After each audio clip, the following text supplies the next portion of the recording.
Unaweza keti kwa kiketi yako ya baraka na ukaweze kusalimia aliyekaa karibu na wewe, ukaweze kumkaribisha kwa niaba ya pasta katika ibada ya jioni ya leo katika jina la Bwana. Uje umesalimia mtu, hakikisha kuna mtu umesalimia, ndio sasa tukaweze kuwa kitu kimoja in the spirit. Bwana asifiwe sana.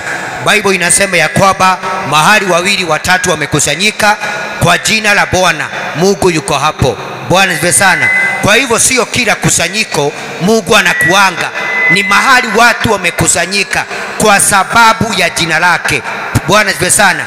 Kwa hivyo hiyo ni kumaanisha ya kwamba mikutano mingine watu wanaweza kutana na sio kwa jina lake, huenda Mungu asikue. Praise God. Lakini kusanyiko lolote ambalo watu wamekusanyika kwa sababu ya jina la Bwana, Mungu ameahidi atakuwa katikati yao katika jina la Bwana. Kwa hivyo ninamshukuru Bwana kwa sababu ya wote wengi ambao Bwana ametuwezesha kuingia mahali hapa katika jina la Bwana. Nimeokoka, Yesu ni Bwana, na ninaendelea na safari ya mbinguni katika jina la Yesu. Na kwa hivyo ninaomba unipatie sikio lako, maana Bible inasema imani huja kwa kusikia, na kusikia neno la Bwana. Ndio kitu ikaweze kuingia mahali, lazima kuwe kuna mahali itaweza kuingilia. Bwana asifiwe sana. Na ndio unaona Paulo na Sila wakati waliwekwa katika jela, kuna ule mlango waliingizwa, wakapitia huo mlango wakawekwa ndani. Na kwa hivyo wakati malaika alishuka, hakuondoa dirisha, hakubomoa mawe, alifungua huo mlango. Bwana asifiwe sana. Mahali waliingiziwa ndio wakaweze kutoka. Bwana asifiwe sana. Nayo faith ama imani inakujaga kwa kusikia. Na kwa hivyo masikio yako ya kiroho ndio kiingilio cha imani. Masikio yako ya kiroho ndio ule mlango ambao Bwana ametengeneza imani ikaweze kupitia katika jina la Bwana. Praise God. Na Bible inasema katika Wahibrania 11 na mstari wake wa 3 ya kwamba bila imani hatuwezi mpendeza Bwana. Praise God. Na yeyote ambaye anakuja kwake lazima aamini ya kwamba yeye yupo, na ya kwamba yeye huwapatia thawabu wale wote ambao wanamtafuta katika jina la Bwana. Kwa hivyo ninasema hayo ndio nikaweze kukuandaa kwa sababu ya ule ujumbe ambao nilikuandikia kwa mtandao. Nitaweza kuongea kuhusu claiming the promises of God, ama kudai ahadi za Bwana. Wiki mbili mfululizo ambazo zimeisha tumekuwa tunaongea kuhusu the promises of God, na wiki jana nikakufundisha kuhusu studying all those promises, ama kusimama juu ya hizo ahadi. Sasa jioni ya leo nataka nikuhubirie ama nikaweza kukufundisha kwa ule muda ambao Bwana atanisaidia, claiming the promises of God, ama kudai ahadi za Bwana. Sema amen. Maana ahadi inaweza kuwa iko, ahadi zinaweza kuwa zimetolewa, ahadi zinaweza kuwa zimetamkwa, ahadi zinaweza kuwa zimeandikwa, lakini hakuna mtu wa kuzidai. Bwana asifiwe sana. Kwa hivyo ni vizuri ukaweze kuelewa ahadi ziko, na kila mtu anasema ameokoka, na kila mtu anasema atabarikiwa, lakini sasa lazima uende kiwango kingine. Kwanza ukaweze kuelewa hizo ahadi. Sema amen. Alafu ukaweze kuelewa ni jinsi gani utaweza kuclaim ama kudai hizo ahadi za Bwana katika jina la Bwana. Kwa hivyo nataka tuwekewe katika kitabu cha Zaburi ya 84, Psalms 84 and verse 11. Zaburi ya 84 na ule mstari wa 11. Amen. Naomba radhi, ni Psalms 119 verse 49. Zaburi 119 na mstari wa 49. Na wakati tunawekewa, ningetaka ujue hivi: you cannot claim a promise without knowing the promiser. Je, umesikia? You cannot claim the promises of God if you don't know the promiser. Yani huwezi dai ahadi za Bwana na wewe haujajua mwenye kuahidi. Bwana asifiwe sana. Kwa hivyo ndio ukaweze kuclaim, ndio ukaweze kudai na kuomba ya kwamba sitimie. Ni vizuri kwanza ukaweze kuelewa lazima uwe unamjua yule ambaye ameahidi. Bwana ndiye sana. Na ndio nikasema ya kwamba you cannot claim the promises of God without knowing the promiser. Kwa hivyo sasa msingi wa kudai ahadi za Bwana katika maisha yako, lazima kwanza uwe unajua, ama lazima uwe unajuana na yule ambaye ameahidi. Na ndio Bible inasema ya kwamba the fear of God is the beginning of wisdom. Kumcha Bwana ndio mwanzo wa hekima. Bwana ndiye sana. Kwa hivyo sasa kama unasema kuna ahadi ambazo Mungu ametamka, ninakubaliana na wewe. Zingine tunazijua, tunaweza kariri, zingine tunaziona kwa neno la Bwana. Bwana ndiye sana. Lakini ni vizuri uwe unajuana na yule ambaye ameziahidi hizo ahadi.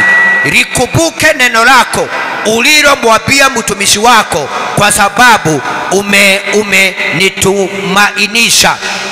Remember the word and the promise to your servant in which you have made me hope.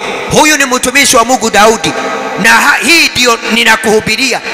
Alijua ya kwamba kuna ahadi ambayo Mungu ameitamka kwa maisha yake, na sasa anasimama. Amen. Kwa sababu tayari amejuana na yule ambaye ameahidi ahadi. He is now claiming that promise of God. Sema amen. Na kwa hivyo anamkumbusha Bwana, nikumbuke neno ulilomwambia mtumishi wako. Kwa hivyo ni kumaanisha ya kwamba kuna promises ama ahadi ambazo Mungu alikuwa ametamka, ambazo Mungu alikuwa amemwahidi mtumishi wake Daudi. Sema amen. Na Mungu wakati ameongea, yeye amemaliza. Bwana siwe sana. Hiyo kazi ingine ya kudai na kujua ni nini unastahili ufanye ndio itimie, hiyo ni kazi yako. Kwa hivyo likumbuke neno ulilomwambia mtumishi wako, kwa sababu umenitumainisha. Ya Kisuku inanifurahisha. Anasema ya kwamba remember the word and the promise to your servant. Ya kwamba kumbuka neno lako pamoja na ahadi yako juu ya mtumishi wako. Bwana sifiwe sana. Kwa hivyo Daudi alijuana na yule ambaye ni promiser, na tena anajua kuna neno ama kuna ahadi ambayo imetamkwa, ambayo inastahili mtu aidai, ambayo inastahili mtu akaweze kuielewa ndio ikaweze kutimia katika jina la Bwana. Sema amen. Na tuna watu wengi ambao wameokoka na hawajui ahadi za Bwana. Unakuta mtu ako na 5 years in the kingdom of God, mtu amekaa kwa wokovu miaka 3, hata ukimuuliza ahadi 5 za Mungu hajui hata moja. Ninaomba mkristaji wangu, Mungu akaweze kukusaidia katika jina la Bwana.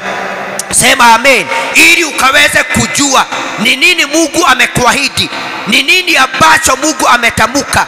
Bwana asifiwe sana, juu ya maisha yako. Ndio ukishajua utafuta ni nini utafanya, ndio ukaweza kuclaim those promises of God. Kwa hivyo ni kama Daudi anazeeka, ni kama Daudi aliona Mungu amekaa sana, alikuwa katika ile hali ya kugoja, na kwa hivyo akasema atamkumbusha Bwana. Kwa hivyo anasema ya kwamba remember the word and the promise to your servant. Hii ni maombi, na hii maombi Daudi ambayo anaomba sio maombi ya kawaida, ni maombi ya kudai ahadi ya Bwana juu ya maisha yake. Sema amen. Kwa hivyo maombi sio ya warfare peke yake, maombi sio ya kushukuru Mungu peke yake, kuna maombi ya kudai kile Mungu amesema juu ya maisha yako. Sema amen. Unasimama mbele za Bwana, unaomba kama vile Daudi anasema ya kwamba likumbuke neno ulilomwambia mtumishi. Remember the word and the promise to your servant in which you have made me hope, ambalo umelifanya mimi nikaweza kutumainia. Kwa hivyo tumaini la Daudi haliko kwa watu. Sema amen. Tumaini la Daudi limejengwa kwa msingi wa lile neno Mungu ametamka juu ya maisha yake. Bwana asifiwe sana. Matumaini ya Daudi haiko kwa wanadamu, iko juu ya zile ahadi ambazo Bwana ametamka juu ya maisha yake. Na ndiye anasema ya kwamba which you have made me hope.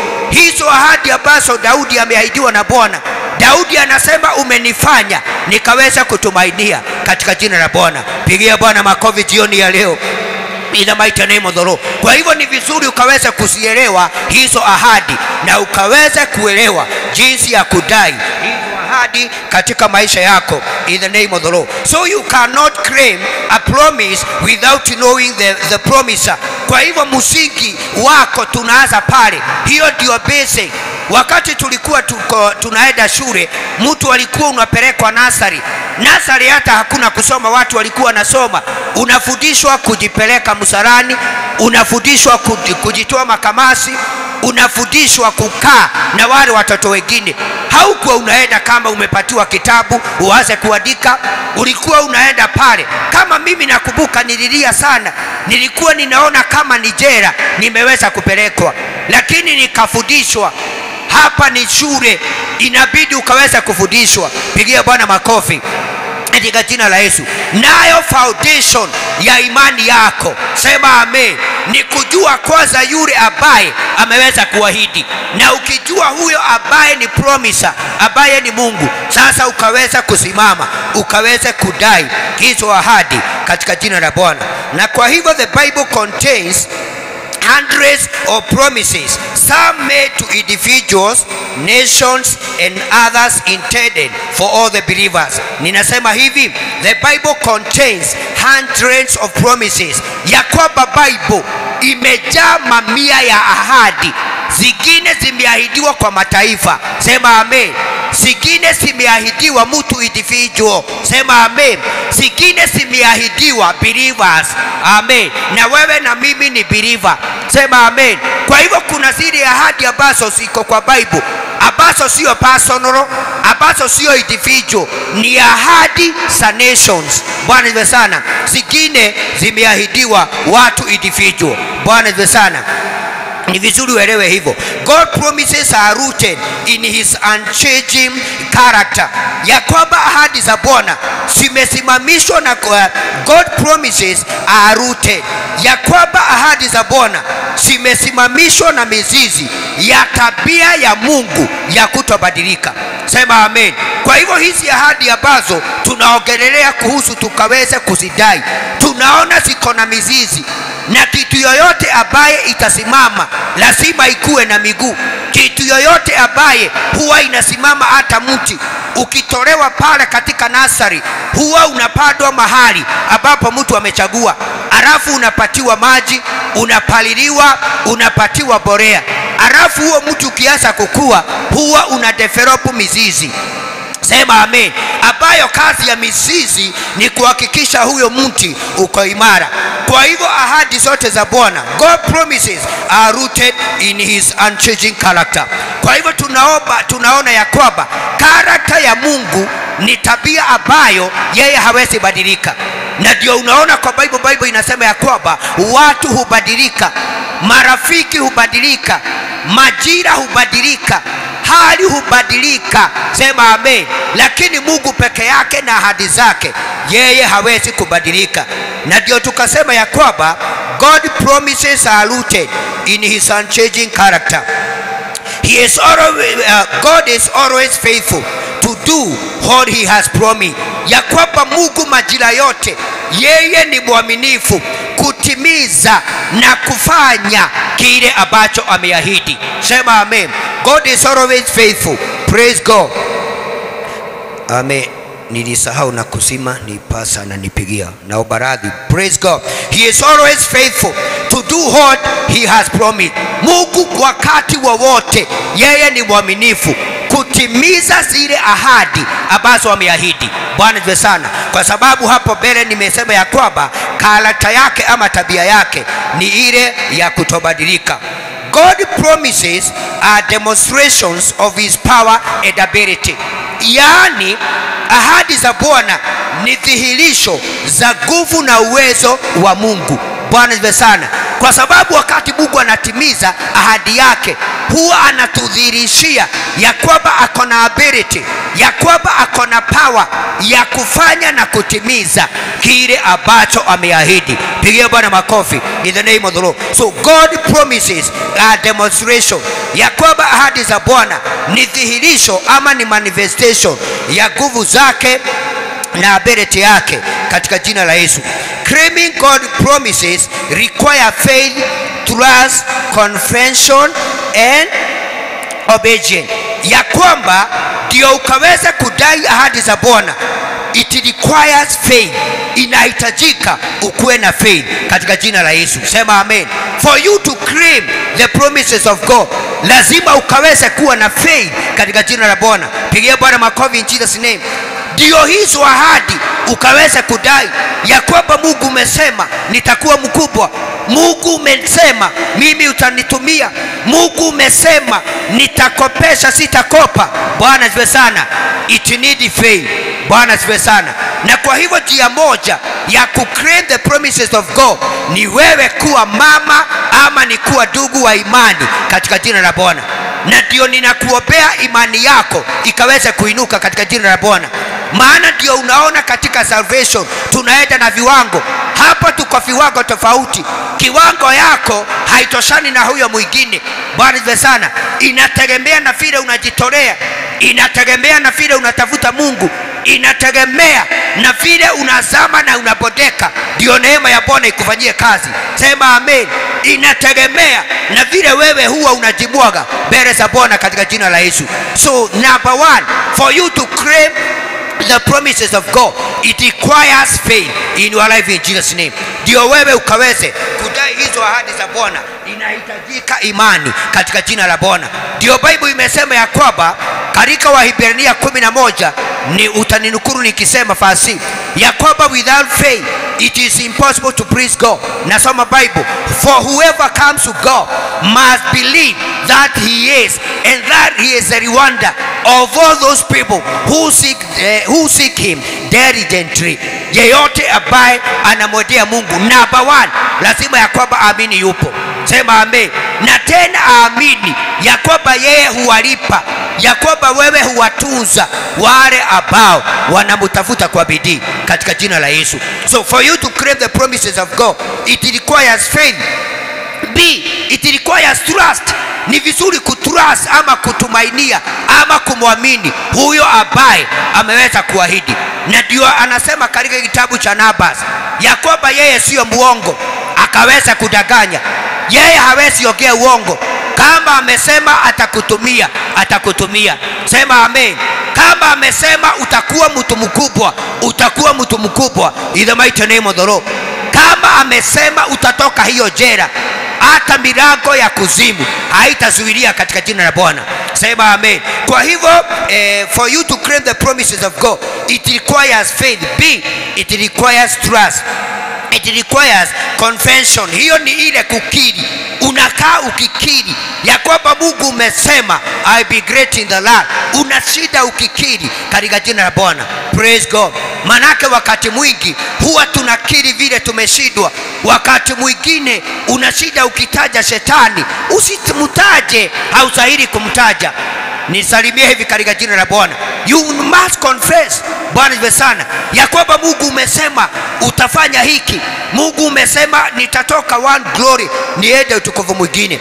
Na hiyo ingine it requires obedience. Na hapo ndio kipimo iko. Inahitajika kutii kwa kiwango ya juu. Praise God. For you to claim the promises of God, lazima ukaweza kuwa na nidhamu. Lazima ukaweza kujipanga. Lazima uwe mtu ambaye ako na misimamo. Lazima uwe mtu ambaye sio kigeugeu. Uwe mtu ambaye ako na msimamo katika jina la Bwana. Sema amen. Na ndio unaona mtu kama Abrahamu ameahidiwa katika Genesis 12 na ile verse 1 ya kwamba utakuwa mkubwa, ya kwamba your name will be great, ya kwamba nitakupigania, ya kwamba utakuwa baba wa mataifa. Hizo ni ahadi ameahidiwa. Lakini kando na hayo, tunaona ile tesi aliletewa ni ya kumjaribu katika jina la Bwana. Alijaribiwa kama anaweza mtii Mungu. Ukisoma chapter 22, wakati anaambiwa achukue mtoto wake aende in the land of Moria akaweza kumtoa sadaka. Hebu niambie, Mungu akikwambia usipora uondoke na huyu mtoto tu umebarikiwa na yeye hapa juzi, atewede na huko Gathesweni ukatafute mlima ukaweza kumtoa, Hiyo inaweza onekana ni jambo gumu sana, lakini mtu ambaye anaitwa Abrahamu ni kuondoka aliondoka. Bwana iwe sana, bila hata kujua ni wapi. Na ukisoma Bible alienda safari ya siku ngapi? Siku 3. Na safari ya siku 3 ni kutoka hapa mpaka Kericho. Na wakati alienda siku 3, Bible inasema akainua macho yake akaona ule mlima ambao Bwana alikuwa amemwambia ndio ule. Bwana iwe sana. Sasa hapa ni nini Abrahamu kinajaribiwa? Ni kutii kwake kunajaribiwa. Bwana iwe sana. Ndio zile ahadi chapter 12 Genesis zikaweza kutimia katika jina la Bwana. Praise God. Ninaomba uinue kiwango yako ya kutii katika jina la Bwana. Ndio Samueli aliambia Saul ya kwamba kutii ni bora kuliko kufanya nini? Kuliko kutoa dhabihu. Praise God. Obedience is better than sacrifice. Bwana siwe sana. Ndio Bible inasema kama umekosana na mtu, uwekelee sadaka yako hapa kwanza, urudi. Una Bible inasema ukibie uende usikisane na yeye, alafu uje ukaweza kutoa nini? Kutoa sadaka yako. Sema amen. Ninaomba kanisa, Bwana tusaidie. Kwa hivyo Abrahamu anajaribiwa, na kile inafanya ajaribiwe ni kwa sababu kuna ahadi. Na hapa ndio tumewezwa. Hapa ndio mitihani tumeangukia. Huko kwingine tunaweza kuwa sawa ya kwamba una declare na unasema itakuwa hivi, lakini tukipimwa upande wa kutii, hapo ndio mitihani watu wameanguka. Bwana siwe sana. Na kwa hivyo, lakini pasipo imani haiwezekani kumpendeza. Without faith it is impossible to walk with God. It is impossible to please God. Bwana siwe sana. Pasipo na imani ni gumu, yani haiwezekani wewe utembee na Mungu, yani haiwezekani ukaweza kumfurahisha Mungu. Praise God. Na kama sasa humfurahishi, ni kumaanisha siri ahadi ambazo ameongea ni gumu sana zitimie. Praise God. Ninaomba kanisa, Bwana tusaidie. Nisalimieni katika jina la Bwana. Kwa hivyo nataka tuwekewe katika Numbers 14 and verse 39.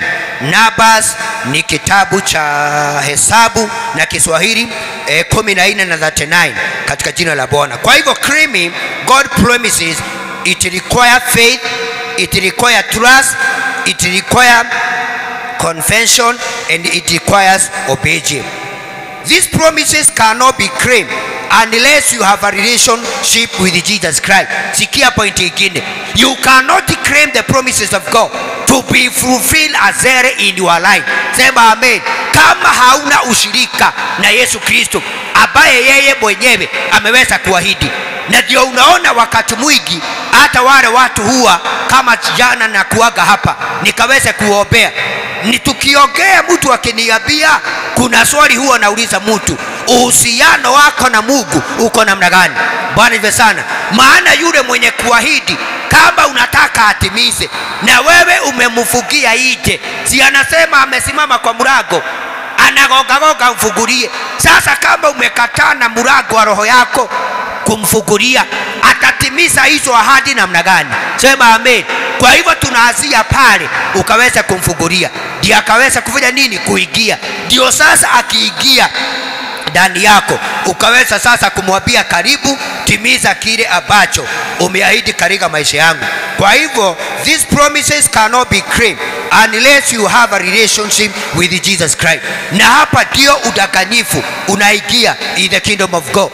Maana tuna karakta mingi sana katika kanisa. Watu wanakuja waopewe wakaweza kuwa even delivered.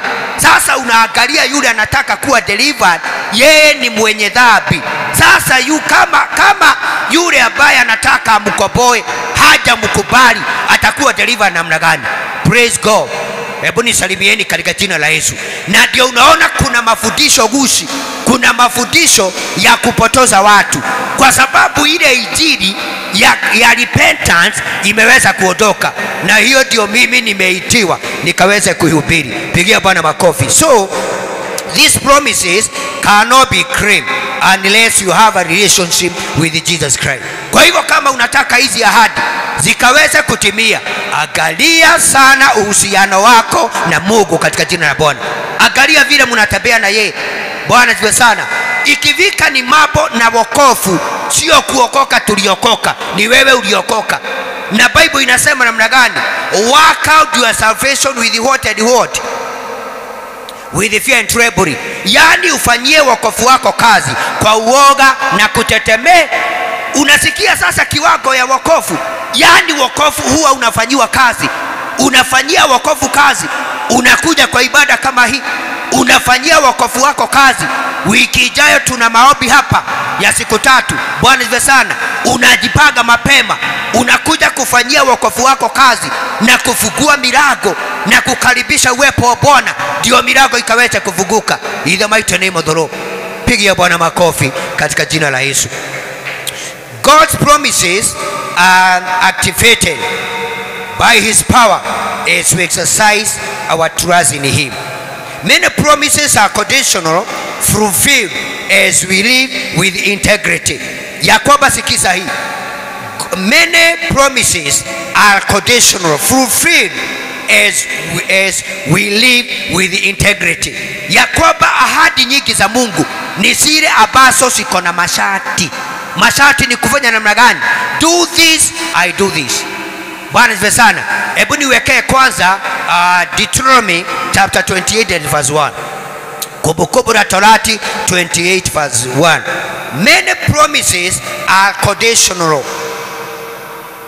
and they can only be fulfilled as we live with integrity. Ahadi nyingi za Mungu ni zile ziko na masharti na zitatimizwa, zitaweza kutimia wakati utakuwa na integrity na msimamo fulani, and walk in obedience to his command. Ni wakati utakuwa na integrity na ukaweze kutembea ukitimiza yale Mungu amekuamuru ukaweze kutimiza. Nasoma, itakuwa utakaposikiza sauti ya Mungu wako kwa bidii, inawekwa koma. Itakuwa utakapoisikiza sauti ya Mungu wako kwa bidii. Sasa hapa tunaenda kuona promise ambayo iko na nini? Na condition. Yakoba, usipofanya hivi mimi sitafanya namna hii. Ukifanya hivi nitafanya hivi. Ukifanya hivi nitatimiza hivi. Bwana asifiwe sana. Na ni vizuri tuelewe, many of the promises of God to the believer ni zile ambazo ziko na masharti. Na kwa hivyo itakuwa utakaposikia sauti ya Bwana Mungu wako kwa bidii, kutuza kufanya maagizo yake yote. Kwanza unaambiwa usikize sauti ya Mungu, na sio kwa masikio ambaye iko na usembe, na sio kwa masikio ambayo haitaki kusikia. Bible imeweka kiwango. Sema amen. Utakapoisikia kwa nini? Kwa bidii. Arabu inasema ya kwamba kutuza kufanya maagizo yake yote.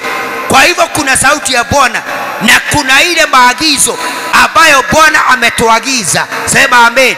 Sasa kama 10 commandment ni maagizo ya kwamba mtafanya kazi siku 6 na siku ya 7 mtaenda kuniabudu. Wakati sasa unakosa kumwabudu Mungu Sunday ama siku ya Sabato, ni kumaanisha umefuja nini? Umefuja agano la, umefuja agizo. Na kama umelifuja ni kumaanisha zile baraka angekubariki nazo hazitakuja. Bwana asifiwe sana. Ndiye anasema utakapo fanya maagizo yake yote ni kuagizayo leo, ndipo Bwana Mungu wako atakapo kuinua juu ya mataifa ya duniani. Bwana asifiwe sana. Kwa hivyo wale ambao mnataka kuinuliwa, wale ambao mnaomba promotion, sema amen.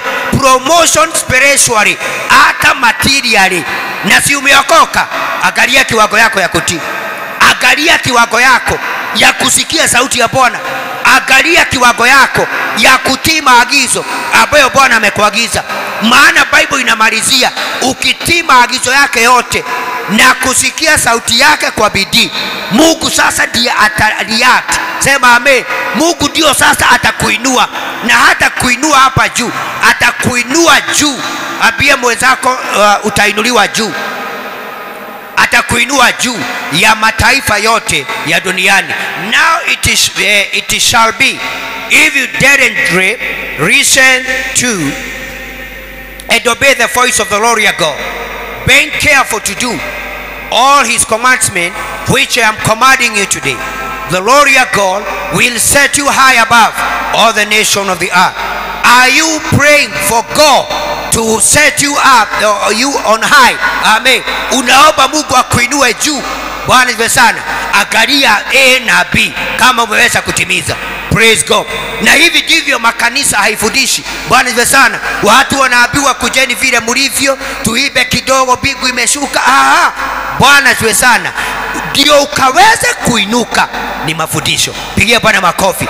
Na ndio ukisoma katika kitabu cha Acts chapter 2 verse 40 na 46, Bible inasema wote waliookoka walidumu kwa mafundisho ya nani?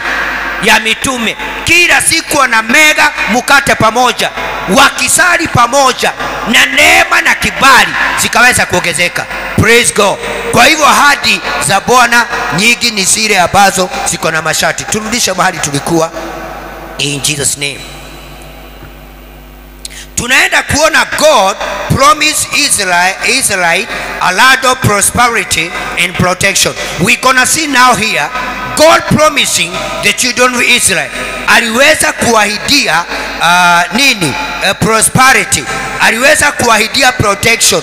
Aliweza kuahidi kuwapatia nchi ambayo ni ya Canaan, ambayo ilikuwa inatiririka maziwa na nini? Na asali. That was a promise. Lakini sasa ndio hii ahadi itimie. Unasikia heshima? Kuna vile waliambiwa wakaweza kufanya.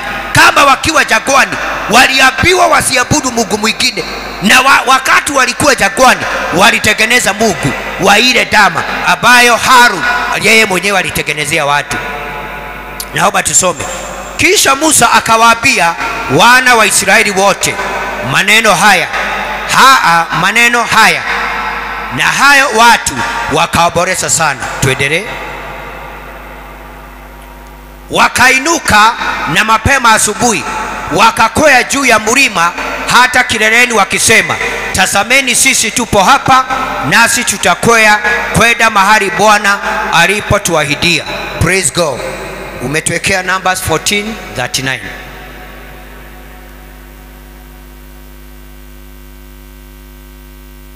14:39. Kisha Musa akawaambia wana Israeli wote maneno hayo, na hao watu wakaoboresha sana. Bwana asifiwe sana. Kwa hiyo tunaona wana wa Israeli waliweza kuahidiwa nchi. Bwana asifiwe sana. Kuna mahali waliahidiwa wataweza kupelekwa. Kuna nchi ambayo waliahidiwa wataweza kuingia, lakini kuna zile mambo ambazo waliambiwa wakaweza kufanya. But their unbelief and disobedience led them to judgment. Yakoba hata kama waliahidiwa, ukisoma hiyo the whole chapter utaona Bible inasema ya kwamba roho ya kutoamini iliweza kuwanyemelea. Praise God. Na ndio unaona waliuliza, je, hakukuwa na kaburi? Kule tulikuwa tunakula marege, si afadhali tugerudi? Hata kuna wakati walichagua leader katikati yao, wakasema tunataka kufanya nini? Tunataka kurudi kule tulitoka. Kwa hivyo wakati walifanya hivyo walimkosoa Mungu.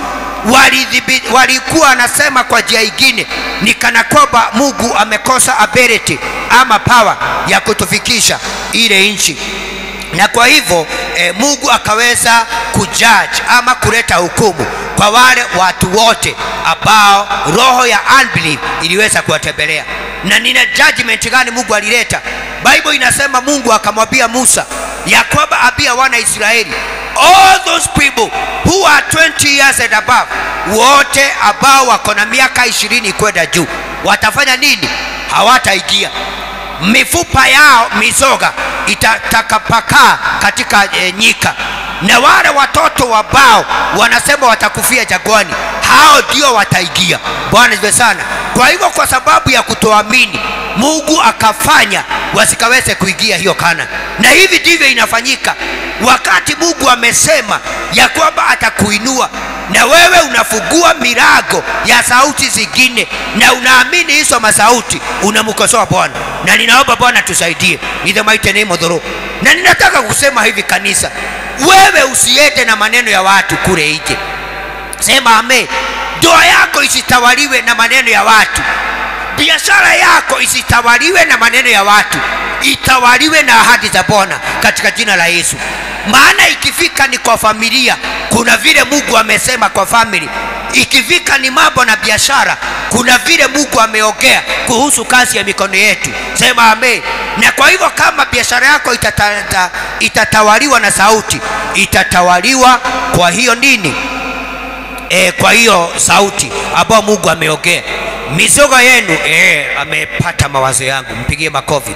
Mizogo yenu itaanguka katika jangwa hii, na wote waliohesabiwa miongoni mwenu kama jumla ya hesabu yenu tangu walipopata umri wa miaka 20 na zaidi, hao walinungunikia. Kwa hivyo unaona wamepatiwa ahadi lakini walinungunika.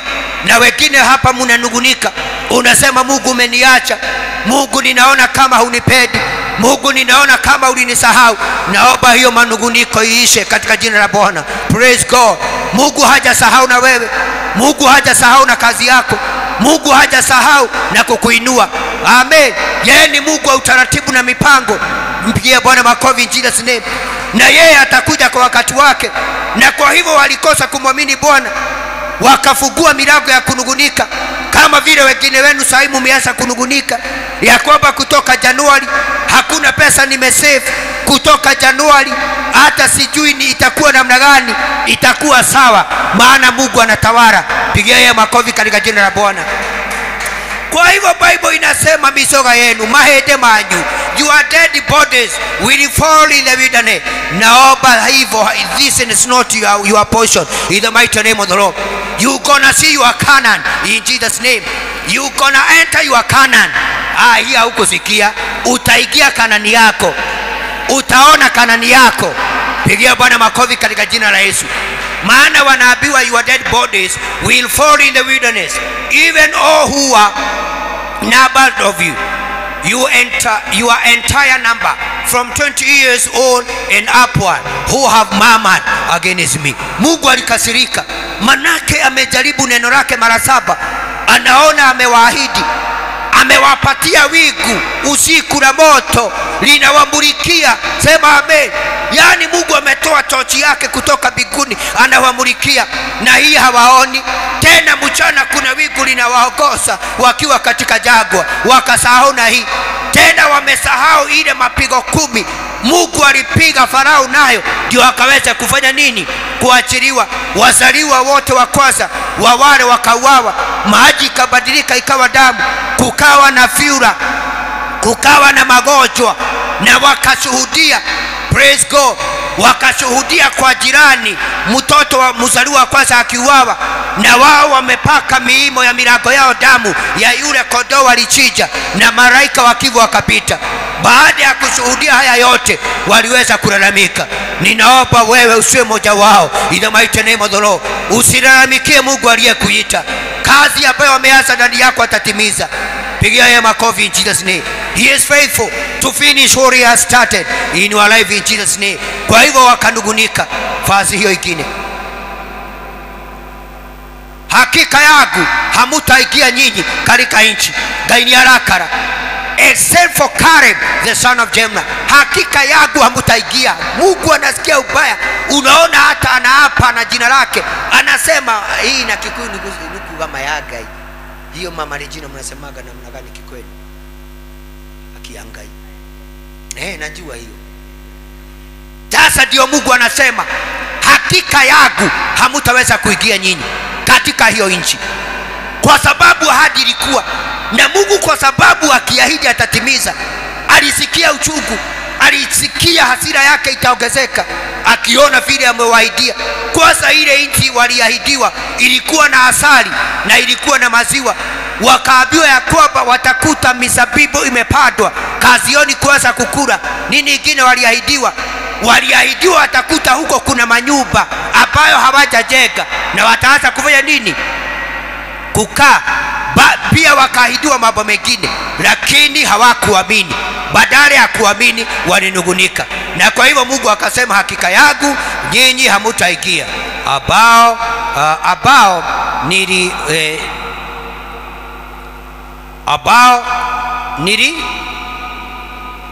niliinua mkono wangu ya kwamba nitawaketisha humo. Ya kwamba Mungu alikuwa ameinua mkono wake. Ninaomba Mungu aendelee kuinua mkono wake katika jina la Bwana Inua Live mpaka akufikishe mahali anataka ufike. Mungu ameinua mkono wake. Na katika Isaiah 59 ninasoma Bible mstari wa kwanza.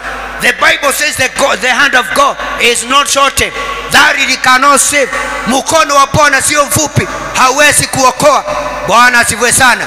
So anasema ya kwamba ambao niliinua mkono wangu, ya kwamba nitawaketisha humo, isipokuwa Caleb mwana wa Yefune na Yoshua mwana wa Nuni. Maana wale wapelelezi walitumwa 10.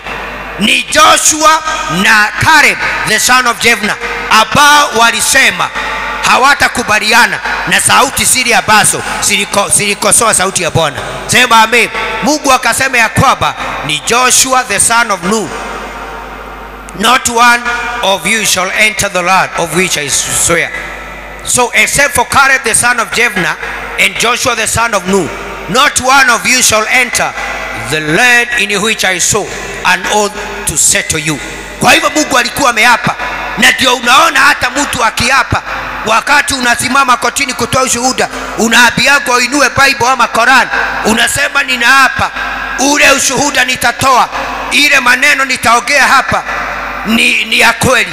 Naye Mungu kwa sababu ni Mungu aliinua mkono wake, maana mkono wake ni yeye mwenyewe. Sema amen. Akasema hakika yangu hiyo nyiti mtaigia. Sema amen. Hakika nimeinua mkono, nitawaketisha hiyo nchi, hiyo misabibu mutaiona, hizo nyumba mutaishi. Lakini hawakuamini. Na hivyo ndivyo ilivyo hata katikati ya watu wengi. Mungu ameahidi vile ameahidi, na bado wewe huamini. Ninaomba roho ya mashaka iondoke ndani yako in the name of Jesus. Twende fasi nyingine. Lakini watoto wenu ambao mlisema watakuwa mateka, ndio nitakao waleta na kuwatia ndani, nao watajua nchi mlio ikataa. Mungu kwa njia nyingine, wakati waliasi, Mungu alisema wamekataa ahadi yake. Na kwa sababu walikuwa wameahidi, derisho kilo amen. Alisema kwa sababu nilikuwa nimeapa, nyinyi mutaingia, lakini watoto wenu ambao mutazaa, wao ndio wataweza kuingia katika jina la Bwana. Praise God. But your children whom you said will become plunder, I will bring in, and they will know the land which you have despised and rejected. Fasi ingine. Lakini katika habari zenu mizoga yenu itaanguka katika jangwa hili. Unaona Mungu anaenda anarudia, anasema katika habari zenu mahedemani, mipupa yenu itatapaka kila mahali, maana mumekataa kuamini ahadi zangu, hamutafika. Ninaomba ufike mahali Mungu amepanga ufike. Ninaomba ufanyike kile Mungu amesema ufanyike. Ninaomba ikue vile Mungu ameamua ikue in the mighty name of the Lord. Maana kila mtu ako na destiny yake. Pigia yeye makofi katika jina la Bwana. Verse 33. Na Bible inasema kisha watoto wenu watakuwa wachungaji jangwani muda wa miaka 40, nao watachukua mzoga wa usherati wenu hata mizoga yenu itakapoangamia jangwani. Your sons shall be wonders and shepherds in the wilderness. Unaona wale wazazi mko hapa, mkikataa kuamini Bwana, mtasababisha hiyo kitu kwa watoto wenu. Sasa hawa watoto kwa nini wanateseka? Wanastahili waingie mapema ndio best. Sema amen. Lakini kwa sababu ya dhambi ya wazazi hawakuamini ahadi ya Bwana. Bible imesema watazunguka kwa jangwa. Ndio nyinyi wazazi mmekataa kuamini, mkaweza kuangamia for 40 years, and they will suffer for your unfaithfulness. Kwa hivyo kuna dhambi wewe unafanya ukiwa mzazi, na ndio ni vizuri sasa tunaleta watoto hapa. Pigia Bwana makofi in the name of the Lord. Our children can suffer kwa sababu ya our unfaithfulness, spiritual infidelity, until your corpses are consumed in the wilderness. Verse 34. Kwa hesabu ya hizo siku mlizo peleleza ile nchi, yani siku 40, kila siku itahesabiwa mwaka. Maga idadhakaga Wale walienda kupeleleza walitumia miaka gapi? Walienda na siku 40, mwezi moja na siku kuu, wakavuka na wakaenda wakaona nchi na wakarudi. Sasa kwa sababu wamekosa kuamini ahadi ya Bwana, Mungu amesema siku moja nitaifanya kuwa nini? Mwaka mmoja, na mtaamini ya kwamba mimi ni Mungu. Kwa hivyo wakati unakataa kuamini ahadi za Bwana, unafanya baraka zako zikawie, unafanya ile mambo ingetendeka mapema ikaweze kukaa. Ninaomba haitakaa kwenu katika jina la Bwana, itatendeka kama vile Mungu amepaga, in the mighty name of the Lord. Kwa hivyo hesabu hiyo, hesabu ya hizo siku mlizopeleleza ile nchi, yani siku 40, kila siku itahesabiwa mwaka. Mutayachukua maovu yenu, ndio miaka 40, nanyi mutajua kufarikana kwangu. Bwana asifiwe sana. The revoking of wacha tusome ya Kisungu. According to the number of days in which you spied out the land of Canaan, 40 days. For each day you shall bear and suffer a year for your sins and guilty.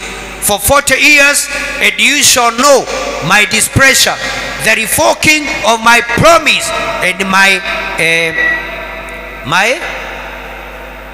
because of your sin. Bwana asifiwe sana. Unaona sasa, kwa sababu ya kutokuamini, ni kama walirifo ile ahadi ambayo Bwana alikuwa amewapatia, na kwa hivyo wakaambiwa watazunguka miaka 40. Na ninakuambia usizunguke katika jina la Bwana. Praise God. Mungu hataki tuzunguke, Mungu anataka tutembee. Bwana sifiwe. Mungu anataka familia yako itembee. Sema amen. Mungu anataka biashara yako itembee. Praise God. Tuende mstari mwingine. Mimi Bwana nimekwisha nena, hakika yangu ndilo nitakalo litenda mkutano mwovu huu wote. Mungu ameapa tena, amesema hakika yangu. Hivyo nimesema nitafanya hivyo. Watazunguka miaka 40 na mizoga yao itaweza kutawanyika jagwani. Waliokusanyika juu yangu mkutano nitautenda mkutano mwovu huu wote. Waliokusanyika juu yangu wataagamia katika nyika hii, nako ndiko watakako kufia. Bwana sifiwe sana. Unaona, Mungu kuna mikutano hapendi. Amen. Anasema iko watu walikusanyika wakasema kulingana na vile tunaona ni kama ni kama haitawezekana. Mungu akapiga hiyo mikutano, anaita mikutano ya uovu. Bwana asifiwe sana. Na Bible inasema ya kwamba watazunguka mahali pale. Nipatie fasi nyingine ndio nikaweze kukuombea. So the spirit of unbelief ilifanya Mungu akaweze kusema wataagamia. So claiming the promises of God is about pursuing a life of faith. Yani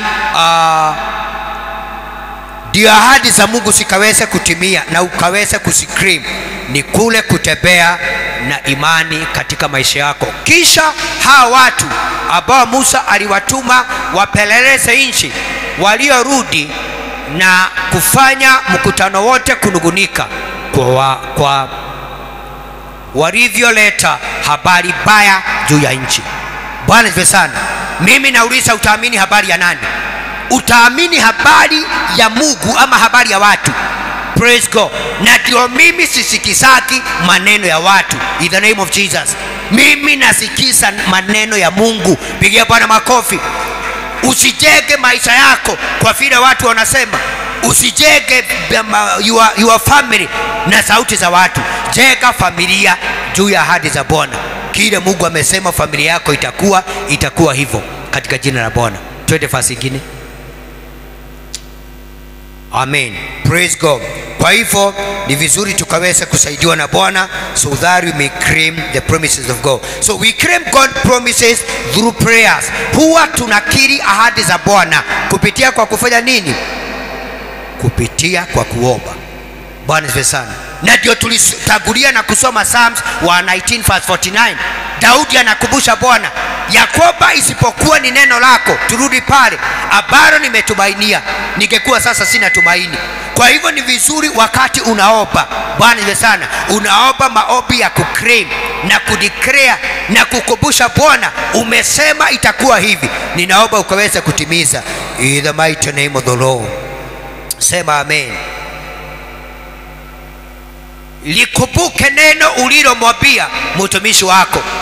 Na kwa hivyo hata tukienda kumaliza mwaka, kumbusha Mungu vile amenena juu ya maisha yako. Sema amen.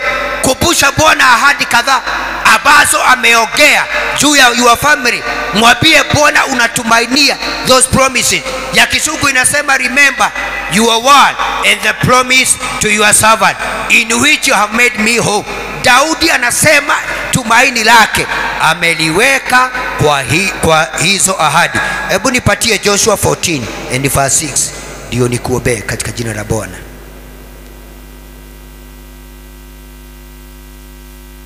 Joshua chapter 14 and verse 6. Kitabu cha Joshua. Joshua ni yule alikuwa mtumishi wa Musa. Amen. Maana wakati Musa aliondoka, nani alichukua manto? Ni Joshua. Bwana asifiwe sana. Na kwa hivyo ni vizuri tunaelewa Bible katika jina la Bwana. Wakati huo wana wa Yuda wakamkaribia Joshua hapo Gilgali, na Kalebu mwana wa Yefune huyo Mkenisi akamwambia, wewe unajua wajua hilo neno Bwana alilomwambia Musa huyo mtumishi wa Mungu katika habari yangu na katika habari zako wewe nilipokuwa katika Kadesh Barnea. Si tumesoma Mungu amesema nani na nani ataingia? Ni Joshua na nani? Na Caleb. Sasa Musa ameondoka, sasa Joshua akachukuri. Sasa wakati hii ahadi ilitolewa, Caleb mwana wa Yefune alikuwa na miaka mingapi? Alikuwa na 40. Amegojea for 45 years. Wacha tusome ndio uone. Wakati huo Mkenzi akamwambia, wewe unajua lile neno Bwana alilomwambia Musa huyo mtu wa Mungu katika habari zangu na katika habari zako wewe tulipokuwa katika Kadesh Barnea. Kadesh Barnea ilikuwa ni jangwa. Tusonge. Mimi nilikuwa mtu wa miaka 40 umri wangu hapo Musa mtumishi wa Bwana aliponituma niende kutoka Kadesh Barnea ili nipeleleze hiyo nchi, nami nilimletea habari tena kama ilivyokuwa ndani ya moyo wangu. Fasi hiyo ingine alikuwa na miaka ngapi? 40. Lakini wale ndugu zangu waliokwenda pamoja nami waliyeyusha mioyo ya watu, ila mimi nilimfuata Bwana Mungu wangu kwa utimilifu. Ndio ahadi za Bwana zitimie. No kinyoromerere Ngai. Lazima ufuate Mungu kwa moyo wa uadilifu. Sema amen. Huyu alikatana na sauti za watu 10. Bible inasema ya kwamba walifanya mioyo ya watu iyeyuke, the other 10 spies, kwa sababu walisema wamejiona kama wao ni grasshopper. Lakini yeye anasema alileta habari kama vile ilikuwa kwa moyo wake. Fasi nyingine. Lakini kisha Musa akaniapia siku hiyo akasema, hakika hiyo nchi ambayo miguu yako imekanyanga itakuwa ni urithi wako wewe na kwa watoto wako milele, kwa sababu wewe umemfuata Bwana Mungu wako kwa ukamilifu. Praise God. Kwa hivyo aliambiwa hiyo nchi ambayo alikanyaga. Sema amen. Na akaleta habari nzuri. Amen. Na pia akamfuata Bwana kwa uadilifu. Anaambiwa hiyo nchi itakuwa yake. Hebu tusonge. Kuna nafasi nataka tuone, sijui kama itawezekana. Sasa basi angalia, yeye Bwana ameniweka hai kama alivyosema miaka hii 45. Mungu amemweka hai miaka mingapi? 45. Ukiongeza 40 ni ngapi? Tangu wakati huo Bwana alipomwambia Musa neno hilo, wakati Israeli walikokuwa wakienda barani. Na sasa tazama hivi leo nimepata miaka 85 umri wangu. Niko na miaka 85. Amen. Praise God. Wewe umekojea miaka 2 unasema utarudi Misri. wewe tena ile miaka ile unapatia Mungu condition ya kwamba Mungu usipokuja hata sitakuita Mungu. Gai. Bwana asifiwe. Caleb alikodia miaka 45. Amen. Huyo ni mzee na yeye alihesabu hiyo ambayo ahadi Mungu ametoa ataweza kutimiza fasi nyingine. Na kwa hivyo hata sasa mimi nina nguvu zangu hivi leo. I am still as strong today as I was.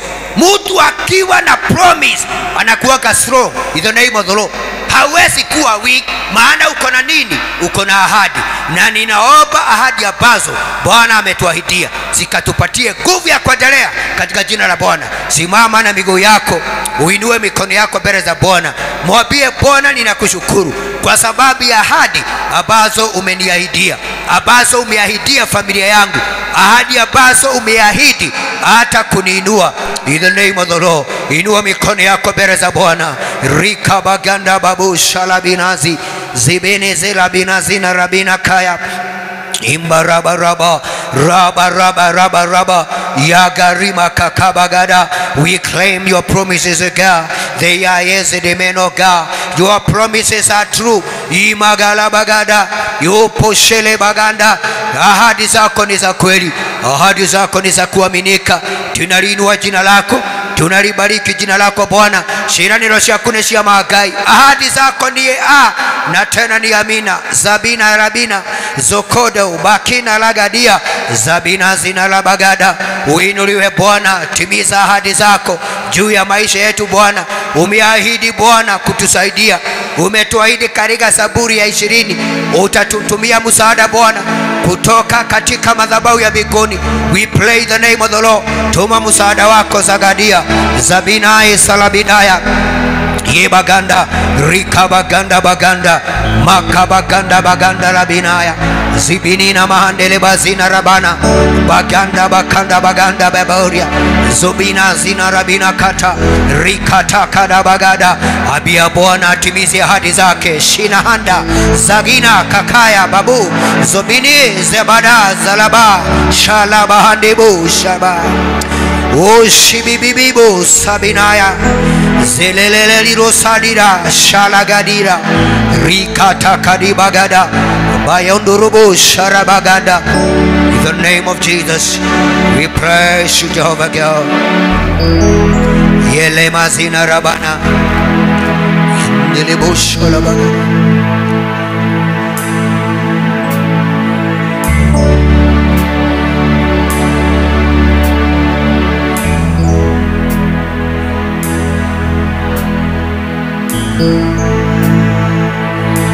Mwenyezi Mungu ni za kweli na ni za amina,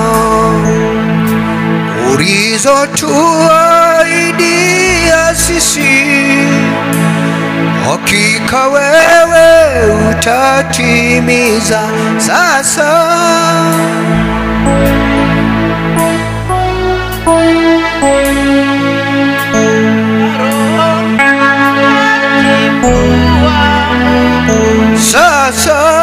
Sasa naweza kuona mbali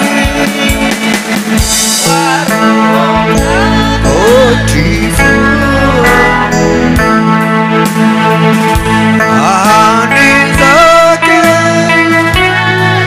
Mungu ni za kweli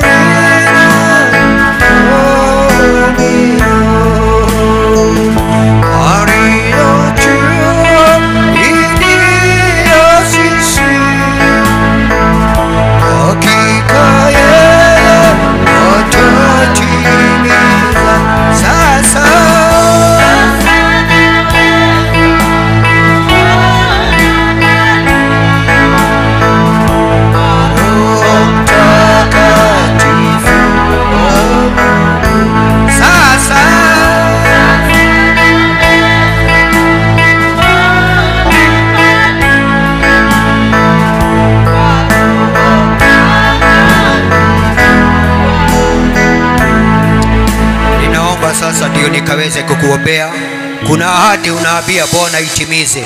tumekuja hapa niamini pamoja na wewe, maana tuko katika ile ibada ambayo tunasemaga ni ibada ya kuamini Mungu akaweze kufungua milango. Ni katika ile ibada huwa tunaamini Mungu atembelea watu wake. In the mighty name of the Lord. Kuna jambo unamwaminia Bwana, songea hapa katika madhabahu nikaweze kukuombea jioni ya leo, maana neema imefunguliwa. Mungu ameshuka mahali hapa. Nasikia nguvu za Bwana jioni ya leo. Utukufu wa Bwana umeshuka. Miraba kanda baganda, mbingu zimefunguka, mbingu zimefunguka ya rabinazi. Reketa baganda belazuna, shalagade bagada, ila minazi kita baganda, kurama shakara baba, shika bagada, rika baganda baganda, zina la bagada.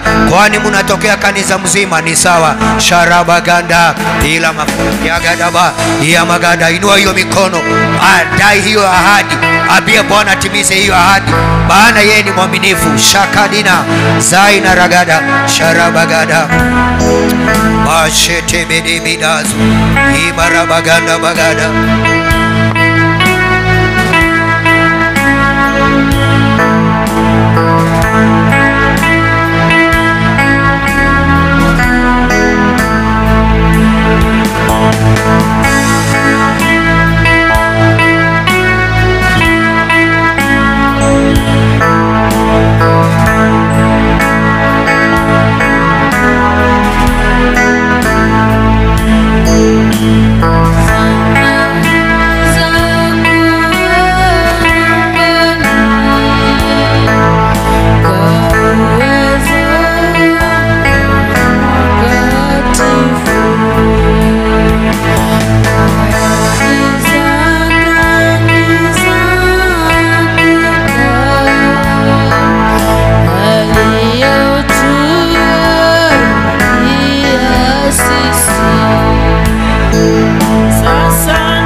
Ninarinua jina lako jioni ya leo.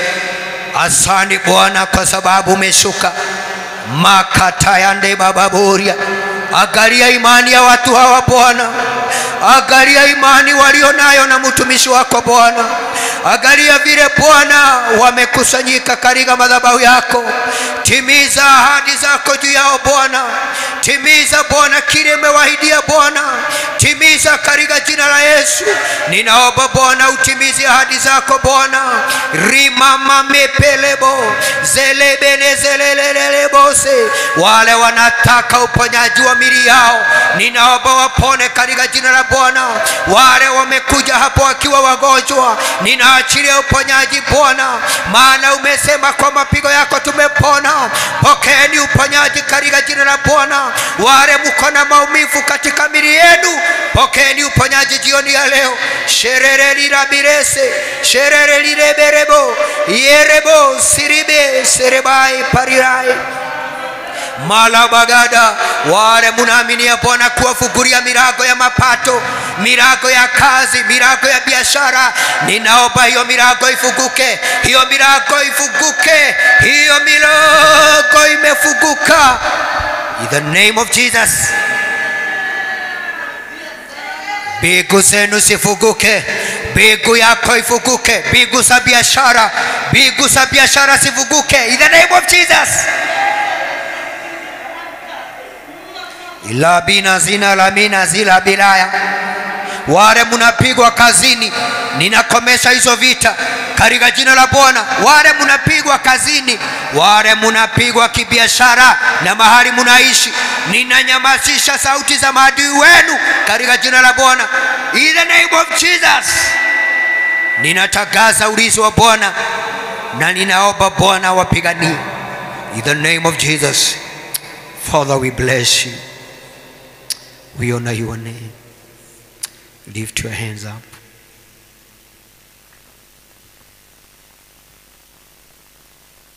We bless you. Ninaachilia Bwana neema kwa watu wako jioni ya leo. Wakitoka hapa Bwana, nimewapaka mafuta na ninaomba Bwana pembe zao zimeinuka katika jina la Yesu. Rakika robe inazi labina. Ninatagaza mirago kufuguka. Ninatagaza mambo mapya kutendeka katika maisha yao. Rakashiketeri ya bahande libina. Zaina radina zuka. Zikesheketa ya babushi. Ware baraka zenu zimekamatwa na maneno. Shakadinazu. Yoko sotorina zina. Yo maneno nimeikanso. Rakashetoria. Bakorosia bagada. Ware baraka zenu zimeswiria na maneno ya watu. Nimekanso hiyo maneno ambayo ilifuga flow ya baraka yako. Nimeondoa hiyo maneno na kuifuta katika jina la Yesu. Na sasa nimefungua milango ya baraka. Rakababuria. Wale mumekuwa demoted, mukavutwa kazi na mukasimamishiwa misaada, ninakurejeshea kazi yako. Ninakurejeshea position yako katika jina la Bwana. Wale mmenyang'anywa position, wale mmenyang'anywa vio, ninawarudishia jioni ya leo. Zagadima, inua mikono yako na useme nimeamini. I thank you Lord, I bless you. In Jesus name we pray. Pigieni Bwana makofi in the house of God. Amen, amen.